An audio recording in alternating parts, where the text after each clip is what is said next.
अस्सलामुअलैकुम। बोल न्यूज़ में मैं हूँ जवाद कमाल और मैं हूँ सनिया मलिक। हेडलाइंस आपने देख ली। बुलेटिन का आगाज करेंगे कराची में टैंकर की टक्कर से जहां बहाक मियां बीवी और नौमौलूद की नमाज जनाजा अदा कर दी गई। शहरियों की बड़ी तादाद ने नमाज जनाजा में शिरकत की। 3 जनाजे एक साथ उठे तो कोहराम मच गया।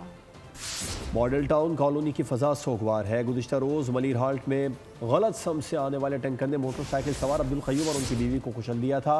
जख्मी हामिला खातून ने बच्चे को सड़क पर जन्म दिया। कातिल टैंकर्स के सफ़ा की सिवार, शहर कायद के बासी जख्मों से 2-4। कराची में हैवी ट्रैफिक की जानिब से खून की होली खेलने का सिलसिला जारी। मलिर हॉल्ट पर शहर की तारीख का खौफनाक बाब रकम हुआ। खूनी टैंकर्स ने पूरे घराने को कुचल दिया। वालिदैन के साथ नौमौलूद भी नामालूद हो गया। हादसे में दम तोड़ती मां ने सड़क पर नन्ही जान को जन्म दिया, जो दुनिया में चंद लम्हों का मेहमान साबित हुआ और सड़क पर चांद दे दी। मैयत घर पहुँची तो हर सू आहो बका थी। बाप, माँ और नौमौलूद की नमाज जनाजा मॉडल कॉलोनी में अदा की गयी। रिक्कत आमेज मनाजिर ने सबका दिल भारी कर दिया। को अलाउ नहीं है दिन में, वो रात को अलाउ होते तो जाहिर सी बात है नाहली किसकी है, गवर्नमेंट की है, तो वो उनका काम सदेबाप करे और क्या करे। सिंध गवर्नमेंट में नाहल तरीन लोग बैठे हुए हैं जिनको ना एडमिनिस्ट्रेशन चलानी आती है और ना इदारे। इस वक्त कराची जो रोशनियों का शहर हुआ करता था, आज वो हादसात का शहर है। हम रोज जनाजे उठा रहे हैं। गवर्नर कहते हैं बोलो जी जहाँ कोई मसला हो तो वो बोलो गवर्नर मेरा भाई है, तो ये अब्दुल क़य्यूम का क्या कसूर था।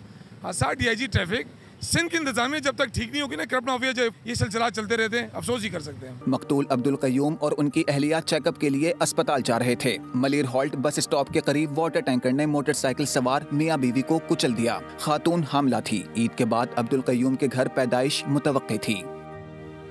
मलिर हाल्ट पर रोनुमा हादसा नींद, थकन, गफलत, तेज़ रफ्तारी और लापरवाही की वजह से पेश आया। ट्रैफिक पुलिस ने मलिर ट्रैफिक हादसे की तज्जियाती रिपोर्ट तैयार कर ली है। रिपोर्ट में कहा गया है कि ड्राइवर का ये कहना कि ब्रेक फेल हो गया था, ये गलत है। शहर कायद में नौमौलूद समेत 3 मासूम जाने हैवी ट्रैफिक के बायस चली गई, लेकिन मेयर कराची मुर्तज़ा वहाब को 100 अरब रुपए की फिक्र लग गई। उधर गवर्नर सिंध भी सैर सपाटे में मसरूफ। शहर की फिक्र छोड़कर कामरान टिसोरी हैदराबाद निहारी खाने निकल पड़े। ना हादसे का जिक्र, ना शहर की फिक्र, सिर्फ 100 अरब रुपए पर नजर। शहर कायद में टैंकर और डंपर ड्राइवर्स दंदनाते फिर रहे हैं, लेकिन शहर के हुक्मरानों को सिर्फ अपनी पड़ी है। मेयर कराची मुर्तज़ा वहाब ने पूरी प्रेस कॉन्फ्रेंस कर डाली। मजम्मत तो दूर, गुज़िश्ता रोज होने वाले मलिर हॉल्ट ट्रैफिक हादसे का जिक्र तक अपनी जबान पर ना लाए। गवर्नर सिंध से अपने 100 अरब रुपए मांगते रहे। आज नवा दिन है, पैसे ट्रांसफर कराएं जो आपने वादा किया था। 9 दिन हो गए वो ऐलान किए हुए। 100 अरब रुपए अब तक तो KMC के अकाउंट में ट्रांसफर हो जाने चाहिए थे, लेकिन अनफॉर्चुनेटली आपको सिर्फ ऐलान करना था, वादा करना था, बाकी कुछ आपने नहीं किया। उधर हैवी ट्रैफिक के खिलाफ बयानबाजी करने वाले गवर्नर के काम भी निराले। अपने वादे और दावे सब भूलकर निहारी खाने हैदराबाद पहुंच गए। गवर्नर सिंध कामरान टिसोरी ने हैवी ट्रैफिक हादसात के खिलाफ फ्रंट लाइन पर खड़े होने का दावा किया था, लेकिन कहते हैं ना, वो वादा ही क्या जो वफा हो जाए। कराची में बढ़ते ट्रैफिक हादसात, खास तौर पर मलिर हाल्ट पर पेश आए वाक़े पर बोल न्यूज़ ने आवाज़ उठाई। कीमती जानें बचाने के लिए क्या इक़दाम उठाए जाएं, बोल से गुफ्तगू में अहम शख्सियात ने राय दी। कराची में सफर पुरखतर क्यों है? दुनिया में आने वाली जिंदगियों के चिराग भी गुल होने लगे। वजह क्या है? अली खुर्शीदी ने वजह बद इंतजामी करार दी। बोल से गुफ्तगू में कायदे हिज़्ब इख्तिलाफ सिंध कहते हैं ये जानना जरूरी है कि ड्राइवर तरबियत याफ्ता है या नहीं। गरीब मर रहा है, आम शहरी मर रहा है, स्कूटर पे, कार पे चलने वाला। जो स्कूटर पे कौन चल रहा होता है? स्कूटर पे गुजरा तो नहीं चल रहे होते ना। तो एक अफसोसनाक अमर है। गरीब मर रहा है तो शायद वो सर की हाथ में नहीं है, मगर बहरहाल जितनी सपोर्ट गवर्नमेंट को दी जानी चाहिए थी इन इशूज पे, बीइंग ऑपोजिशन, हमने इस इशू को टेकअप भी किया, असेंबली के फ्लोर पर भी हाईलाइट किया, उनको सपोर्ट सरकार की हमने वो भी दी। Road safety consultant Abdul Qadir Bhallu कहते हैं हादसात में अमवात अदादो शुमार से कहीं ज्यादा है। यहाँ पर पहले रोजे से लेके 9 रोजे तक, 9 रमजान तक आपको पता है कितनी अमवात हुई है? 300+ डेथ हुई है। और उसके अंदर जो जख्मियों की तादाद है, जो डेली बेसिस पे मैं बताने की कोशिश आपको कर रहा हूँ आपके नाज़रीन को, वो 100+ हो गई है। अमीर जमात इस्लामी कराची मनम जफर ने वाक़े पर सख्त रद्द-ए-अमल जाहिर किया। हुकूमत सिंध को तनकीद का निशाना बनाया। 210 से ज़ायद वाक़यात हो चुके हैं इन 84 दिनों में। इसी तरह 2600 से ज़ायद लोग ज़ख्मी हुए हैं। हम तो ये सवाल करते हैं, किधर हैं वज़ीर आला साहब, किधर हैं वज़ीर ट्रांसपोर्ट, किधर हैं वज़ीर दाखिला, किधर हैं DIG IG, क्या कर रहे हैं ये लोग, क्यों उनके कान पे जू नहीं दिखती, क्यों कराची के लोगों को इस तरह बेयारो मददगार छोड़ दिया गया है। तर्जुमान सिंध हुकूमत नादिर गबोल ने सारा मलबा मोटरसाइकिल सवारों पर डाल दिया। अनफॉर्चुनेटली हमारे रोड्स पे जिस तरह से मोटरसाइकिल जो ऐसे करके जो जाते हैं ना, मैं क्या लफ्ज इस्तेमाल करूँ इनके लिए, थोड़ा उनको भी ख्याल करना चाहिए। मैं तो अल्लाह की कसम है, मैं देखता हूँ कि बच्चों को लेके आपकी बात बिल्कुल 100% पीछे बच्चा गोद में जिस तरह से वो स्टंट मैन की तरह ड्राइव करते हैं, कुछ जिम्मेदारी 100%। कराची में टूटी फूटी सड़कें, बेहंगम ट्रैफिक और नशे के आदी डंपर और ट्रक ड्राइवर्स कई मौके पर तेज रफ्तारी और जल्दबाजी भी हादसात की बड़ी वजह करार दी जा रही है। हमारे पास जादू की छड़ी नहीं जो फौरी हालात ठीक हो जाएं। हैवी ट्रैफिक हादसात पर डीआईजी ट्रैफिक कराची ने दामन झाड़ लिया। बोले हादसात की रोकथाम के लिए 1200 गाड़ियां बंद की हैं। पीर मोहम्मद शाह कबूल ने उससे गुफ्तगू में कहना था कि हादसात की एक वजह ड्राइवर्स का ज्यादा देर गाड़ी चलाना है। देखें, एक स्लो एंड स्टडी चीज़ होती है, एकदम से कोई मैजिक वॉन्ट नहीं होती कि आप फौरी तौर पे उसको फेरें और वो ठीक हो जाए। इसमें जो है हमने तकरीबन 1200 के करीब गाड़ियां बंद की हैं, जो कि यानी कि पहले एक प्रैक्टिस नहीं थी। ये जो हमारे टैंकर्स हैं इनकी टाइमिंग्स हैं, उन टाइमिंग्स के अंदर इस गाड़ी ने ये एक्सीडेंट किया जो कि बिल्कुल ब्रॉड डे लाइट थी और इसका ब्रेक फेल हुआ है या ड्राइवर जो है ना उसको वो थका हुआ था, तो ड्राइवर जो है ना लॉन्ग आवर्स ड्राइविंग कर रहे हैं। ये एक इशू है जिसको हमने बिल्कुल हेड ऑन लेना है। सेकेंडली गाड़ियां खुद जो है ना उनके अंदर अंडररन्स हैं, ना उनके जो है मैकेनिकली फिट हैं। मुस्तफ़ा आमिर कत्ल केस की बात कर लेते हैं, जिसके अगवा और कत्ल के केस में एफआई ने मुलजिम अरमगान की गिरफ्तारी के लिए मुंतजिम अदालत से रुजू कर लिया है। अदालत ने एफआई को मुतालिका अदालत से रुजू करने का हुक्म दे दिया। अदालत ने मुतालिका अदालत से रुजू करने का हुक्म दे दिया। मुलजिम अरमगान के खिलाफ एवीसीसी के 3 मुकदमात की समाअत भी हुई। इंसदाद दहशतगर्दी अदालत ने मुलजिम को पुलिस मुकाबला, इक़दाम कत्ल और गैर कानूनी असलाह के मुकदमात में जेल भेज दिया। बानी से मुलाकात कौन करेगा और कौन नहीं, पीटीआई में इख्तिलाफात खुलकर सामने आ गए। बानी तहरीक इंसाफ से मुलाकात के दिन पर अडयाला जेल की गेट नंबर 5 पर दिलचस्प सूरत हाल देखने में आई। बाबर अवान और सलमान अकरम राजा आमने सामने आ गए। आप बाबर अवान का नाम लिस्ट से निकालें और वो नाम हमने नहीं दिया। सलमान अकरम राजा का जेल अमले से मुकालमा, अगर आप बाबर अवान को भेजेंगे तो मैं इसी जगह पर एहतजाज करूंगा। सलमान अकरम राजा का इसरार। चंद ही लम्हों बाद बाबर अवान भी जेल के अंदर चले गए। वफाकी वज़ीर तवानाई अवैस लगारी ने बिजली की कीमतों में जल्द कमी का ऐलान कर दिया। कहा वज़ीर आज़म बहुत जल्द खुशखबरी देंगे। इस्लामाबाद में electric vehicle fast charging station के इफ्तिताह के मौके पर उन्होंने कहा कि इलेक्ट्रिक चार्जिंग यूनिट को 71 रुपये से कम करके 39 रुपये कर दिया है।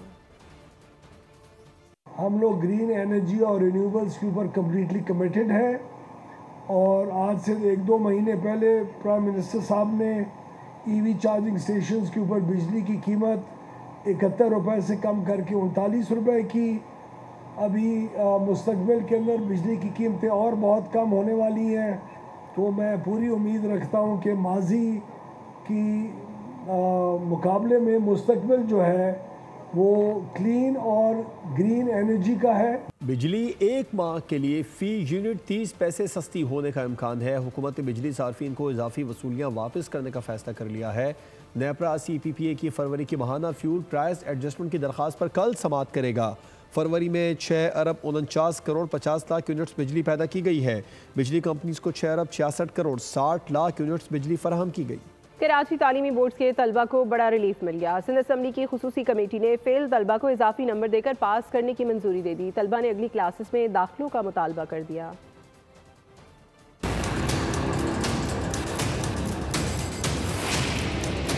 कराची तालीमी बोर्ड्स के तलबा को बड़ा रिलीफ मिल गया। फेल तलबा को 15 से 20 इजाफी नंबर देकर पास करने की मंजूरी। सिंध असम्बली की खुसूसी कमेटी ने तलबा को इजाफी नंबर देने की मंजूरी दे दी। कराची के इम्तिहानी नताइज में गड़बड़ के बाद डॉक्टर सरोज लोधी की सरबराही में इंक्वायरी कमेटी ने तहकीकात की। तालीम के सूबाई वजीर सरदार शाह ने कहा कि तालीमी बोर्ड के मौजूदा स्ट्रक्चर के साथ नहीं चल सकते। अदालती स्टे की वजह से बोर्ड्स में मुस्तकिल चेयरमैन नहीं लग सके। इस वक्त जो कमेटी ने रिकमेंडेशंस दी हैं उस पे मनोअन हम अमल करने के लिए हमने कहा है कि इसको इम्प्लीमेंट किया जाए। उसमें जो भी मुलविस है उसके खिलाफ कार्रवाई की जाए और जो मार्क्स की हक तलफी हुई है वो मार्क्स दी जाए बच्चों को, कि ताकि वो इंटर के बाद यूनिवर्सिटी में जाएं तो उनका मामला एडमिशन वाला इस वजह से ना रुके। तलबा का कहना है कि हक तलफी करने के बाद पास तो कर दिया, लेकिन उन्हें अब अगली क्लासेस में दाखिला नहीं मिलेगा। हक तो ये है कि पास तलबा को अगली क्लासों में दाखिले भी दिलाए जाएं। अमरीकी वज़ीर तजारत ने सदर ट्रंप की गोल्ड कार्ड वीज़ा स्कीम कामयाब होने और एक दिन में 1000 कार्ड फरोख्त करने का दावा कर दिया। कहते हैं गोल्ड कार्ड या गोल्डन वीज़ा स्कीम गैर मामूली कामयाबी हासिल करती नजर आ रही है। इस स्कीम के तहत $5 मिलियन की सरमाकारी पर मुस्तकिल रिहाइश मिलेगी। सरमाकार चाहे तो शहरियत ले या सिर्फ रिहाइश पर इक्तफा करे, उसकी मर्जी है। सरमाकार की बैरून मुल्क कमाई पर भी टैक्स नहीं लगेगा। सुल्तान अजलान शाह कप की silver medallist Pakistan hockey team को नज़रअंदाज कर दिया गया। इस साल होने वाली टूर्नामेंट में कौमी हॉकी टीम को शामिल नहीं किया गया। इस सिलसिले में ज़राए ने बताया है कि पाकिस्तान हॉकी फेडरेशन को इवेंट के मुंतज़मीन की जानिब से शिरकत का दावतनामा नहीं मिला। गुज़श्ता बरस की फातेह जापान की टीम भी इवेंट में शामिल नहीं है। सुल्तान अजलान शाह कप 22 से 29 नवंबर तक एप्पा में खेला जाएगा। इवेंट में Belgium, Canada, Germany, Bharat, Ireland और मलेशिया की टीमें शिरकत करेंगी। मैच फिक्सिंग के इल्ज़ाम में भारतीय शख्स की कोलंबो की मुकामी अदालत ने 4 साल कैद की सज़ा सुना दी है। यूनी पटेल ने क्रिकेट मैनेजर की हैसियत से 2024 की लेजेंड्स क्रिकेट लीग में कई मैचेस फिक्स किए थे। उसके खिलाफ श्रीलंकन क्रिकेटर ओपल थरंगा ने शिकायत दर्ज कराई थी। कोर्ट ने पटेल पर 85 मिलियन का जुर्माना भी आयद किया, जिसमें से 2 मिलियन मुद्दई को अदा करने के अहकाम भी जारी किए गए। और कुछ बात करेंगे मौसम की, तो कराची में हवाएं चलने से दर्जा हरारत मामूल पर आ गया। गर्मी की शिद्दत में कमी से शहरियों ने सुख का सांस लिया। महकमा मौसमियात के मुताबिक शहर में हवा की रफ्तार 36 किलोमीटर फी घंटा है। दर्जा हरारत गुज़श्ता रोज़ के मुकाबले में करीब 5 डिग्री कम 31 डिग्री सेंटीग्रेड रिकॉर्ड किया गया है। बुध के रोज़ भी शहर में मामूल से तेज़ हवाएं चलने की तवक्को है। महकमा मौसमियात ने आइंदा 3 रोज़ तक समंदरी हवाएं बहाल रहने की तवक्को जाहिर की है। अस्माउल हुस्ना का जलाल और रिक़्क़त, ईरानी नात खां तहा ग्रुप बना बोल न्यूज़ का मेहमान। अल्लाह ताला के 99 नाम पढ़कर बचपन की यादें ताज़ा कर दी। आइए आपको भी सुनाते हैं।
न्यूज़ बुलेटिन से फिल वक्त इतना ही। अपडेटेड रहने के लिए विजिट कीजिए हमारी वेबसाइट bolnews.com और देखते रहिए बोल।